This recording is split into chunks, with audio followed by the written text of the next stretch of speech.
I grew up in a quiet two-story house my parents had bought before I was born.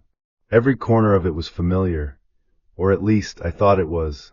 That changed the night I discovered the door. It was a stormy evening, and the wind rattled the windows as if it wanted to get in. I had been in the attic, searching for an old photo album my mother wanted. The attic was cramped, filled with dust and boxes stacked to the ceiling. But as I moved a pile of books, I noticed something strange, a section of the wall that looked wrong. The wood was a slightly different color, as if newer than the rest. I tapped it, and it echoed. Hollow. I pushed harder, and the panel swung inward with a soft creak, revealing a narrow, pitch-black hallway. I froze, my flashlight trembling in my hand. I'd lived here my whole life, and yet I had never seen this passage. The hallway led to a small door, barely tall enough for me to walk through without ducking. I hesitated, my heartbeat in my ears, but curiosity pulled me forward. The door was unlocked. Inside was a tiny room, maybe 6 by 6 feet. The air was stale, and the smell was old, not dusty but lived in. There was a small wooden chair in the corner, and on the wall, dozens of photographs. They were all of me.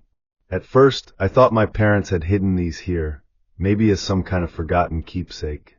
But the more I looked, the less sense it made. These weren't pictures from birthdays or school events. They were moments. Me sleeping in my bed. Me walking to school. Me brushing my teeth. Even one of me sitting in this very attic just minutes ago. I felt my skin crawl. There were hundreds of photos, and they weren't all recent. Some were from when I was a child, others from just last week. And in every single one, there was a shadow in the background. Sometimes barely visible, sometimes clearer, a tall, thin figure standing just out of focus.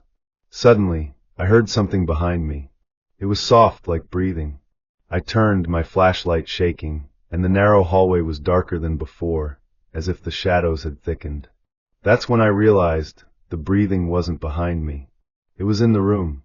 Slowly, I lifted the light toward the corner where the chair sat.